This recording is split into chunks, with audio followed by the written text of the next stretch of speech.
The wind never stops blowing in breezy Blackpool, but it's an ill wind that never blows anybody any good. Now here's a man who blows his good humor and his troubles right in your direction. A gale of laughter from Dawson.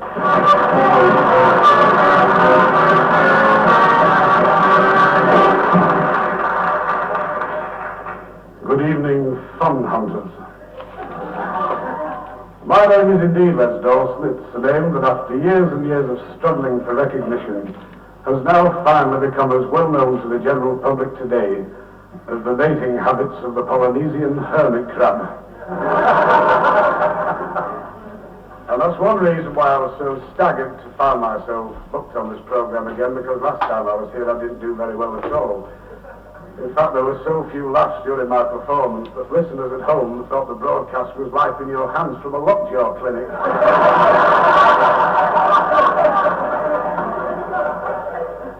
Well, it's a great thrill to be back in Blackpool. I forget the exact date when I last appeared on this show, but it was the same year the Queen got married.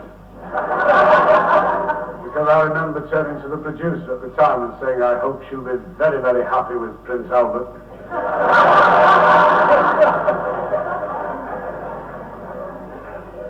And from that you've probably gathered that there are so many bald patches in my career that if I ever come to write my autobiography, it'll read like a case history of theatrical alopecia. Mind you, I've had my chances to become a big star and made a mess of it.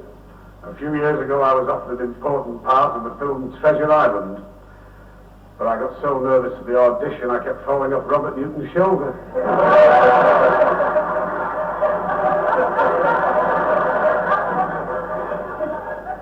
Still, I mustn't really grumble, it could be worse. I've just returned from a wildly triumphant variety tour of Japanese public houses and Viet Cong nappies. And I must have scored a huge success over there because on my last engagement in the saloon bar of the Nagasaki Wine Lodge, the crowd wouldn't let me off the stage. They kept insisting that I finish up by doing an impression for them of somebody that they called Harry Kelly.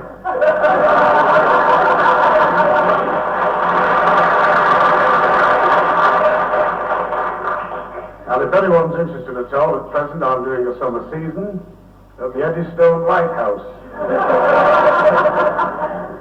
It's twice nightly and change of audience every 6 weeks. I don't wish to appear as though I'm soliciting for sympathy, but it's a big strain for me to stand up here bubbling with enthusiastic vitality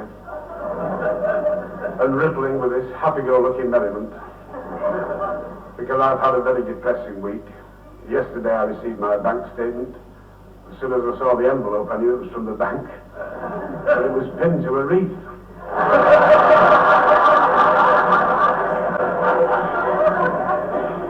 I'm not really surprised, because if my overdraft gets any bigger, I'll be paying it off through a building society. And last Monday I awoke from a restless slumber. I'd had a nasty dream that Cathy Kirby and the wife were fighting over me. And the wife won. I couldn't doze off again, so I turned into the gloom of the bedroom, and there was my dear wife, fast asleep, just like a baby, with a big toe in her mouth.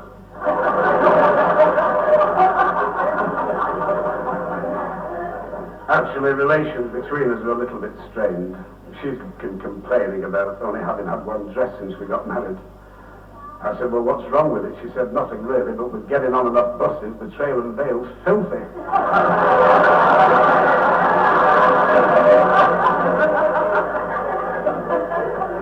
Mind you, I'm no better off. My best suit's become so shiny, I get it clean with the French polishers.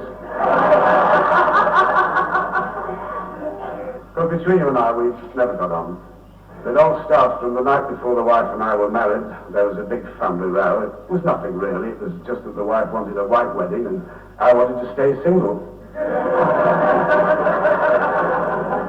And our marriage ceremony was a ghastly spectacle. With the wife's fingers being so fat, it took over half an hour to get the ring on. At the finish, 3 of us held her down and the vicar managed it with axle grease and a shoehorn. And the reception afterwards was hideous. Nobody sat with one another. They were all paired off like tag wrestling teams. I'm talking about table manners. The way the wife's family went at the food, it made the chimps' tea party look like morning coffee with Godfrey Wynne. As the night wore on, the reception got worse. My father caught the wife's aunt taking boiled ham off the sandwiches and shoving it in a handbag. He said to her, I think that's a bit off Gertrude. She said, so do I, but it'll do for the cat. But the biggest tragedy of all was when it took us over 4 hours to discover that the out-of-order notice on the toilet door was a mistake. But this time even the band was doing the twist. And for the first time in 15 years, my grandmother was stood up in the back chair waving a stick and shouting my pension for a plumber.